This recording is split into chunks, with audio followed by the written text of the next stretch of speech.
Assalamualaikum warahmatullahi wabarakatuh. Perkenalkan, nama saya Hasanah Nasution. Saya mahasiswa dari STID Al-Hikmah Kota Tebing Tinggi, jurusan Pendidikan Agama Islam semester 5. Baiklah, di sini saya akan membuat video penjelasan tentang hukum jinayah untuk memenuhi tugas mata kuliah fikih dosen pengampunya, yaitu Ibu Nurwilda Safitri MPD. Hukum pidana Islam atau fikih jinayah adalah segala ketentuan hukum mengenai tindak pidana atau perbuatan kriminal yang dilakukan oleh orang-orang mukallaf atau orang yang dapat dibebani kewajiban.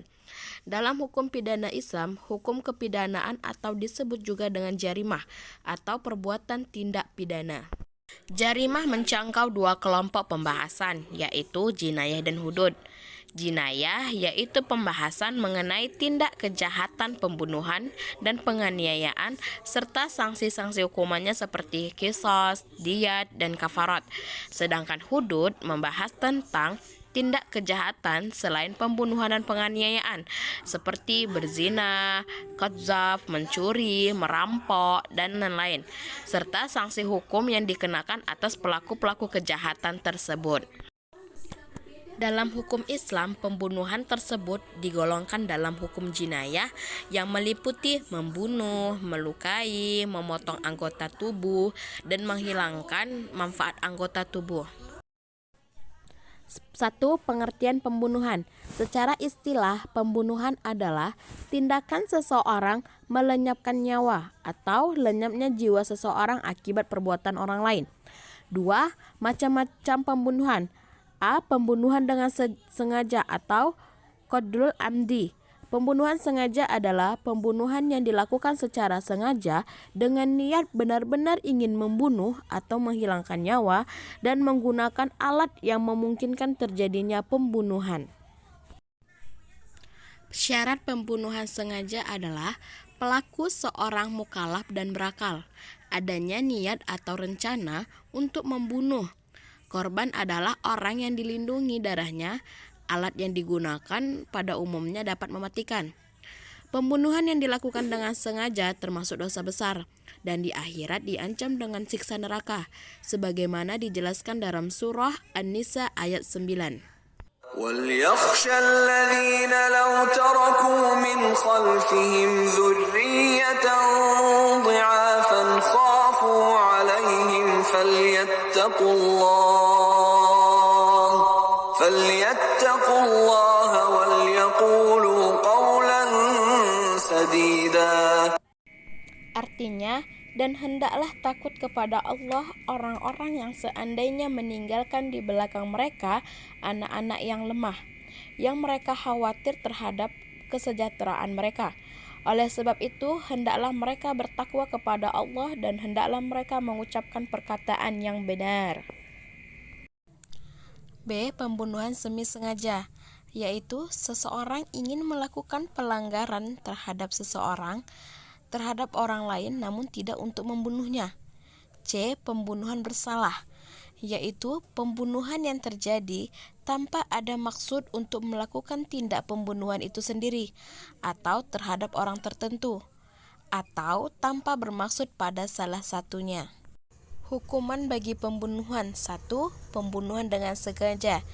Pembunuhan yang dilakukan dengan sengaja dikenakan hukuman qisas, hukuman pengganti atau hukuman tambahan.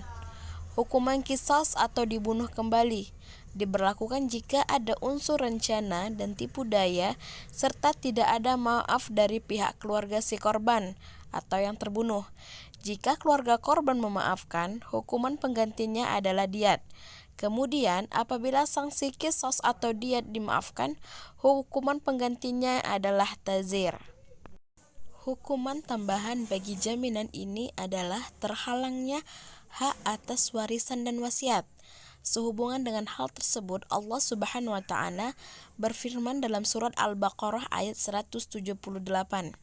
يا أيها الذين آمنوا كتب عليكم القصاص في القتلى الحر بالحر والعبد بالعبد والأنثى بالأنثى فمن عفي له من أخيه شيء فاتباع بالمعروف وأداء إليه بإحسان ذلك تخفيف من ربكم ورحمة فمن اعتدى بعد ذلك فله عذاب أليم.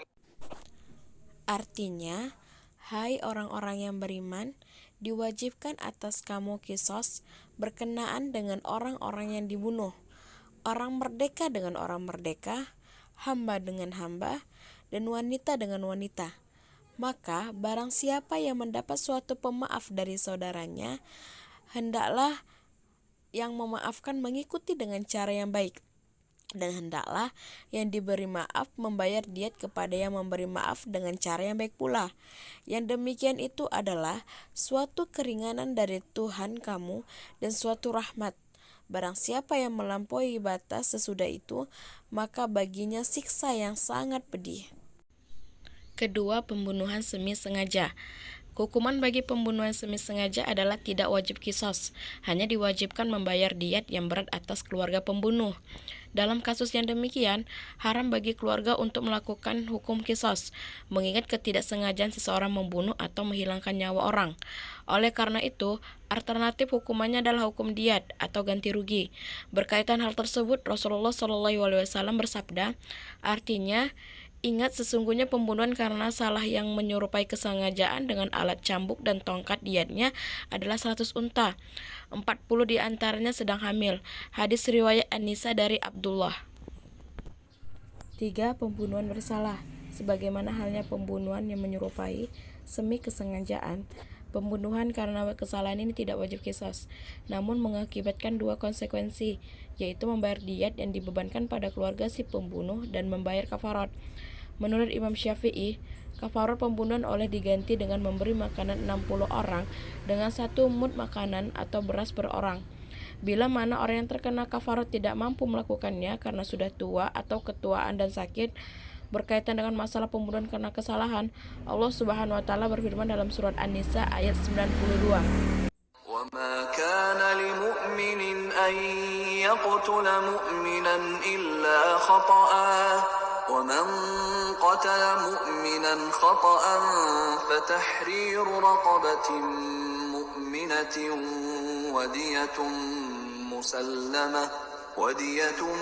مُسَلَّمَةٌ إِلَى أَهْلِهِ إِلَّا أَن يَصَّدَّقُوا فَإِن كَانَ مِنْ قَوْمٍ عَدُوٍّ لَكُمْ وَهُوَ مُؤْمِنٌ فَتَحْرِيرُ رَقَبَةٍ مُؤْمِنَةٍ وَإِن كَانَ مِنْ قَوْمٍ بَيْنَكُمْ وَبَيْنَهُمْ مِيثَاقٌ فَدِيَةٌ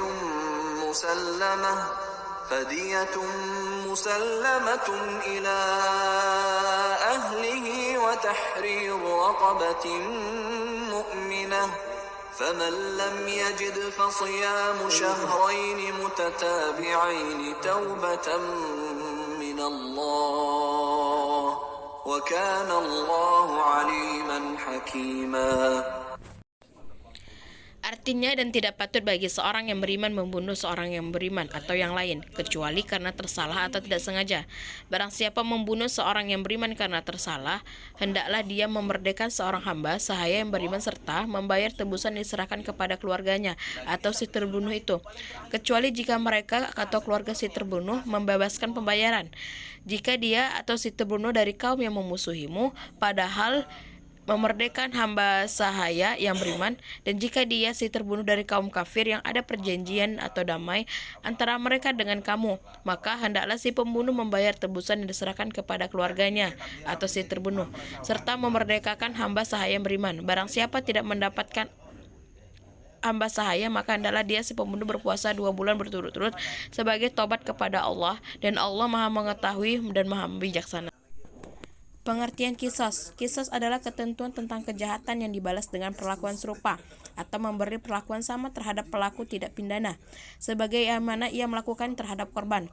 Qisas tertuju pada kejahatan yang menyangkut nyawa atau anggota badan.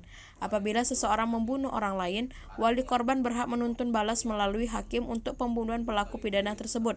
Apabila seseorang menghilangkan anggota tubuh orang lain, maka korban berhak pula menghilangkan anggota tubuh yang sama pada pelaku tindak pidana tersebut.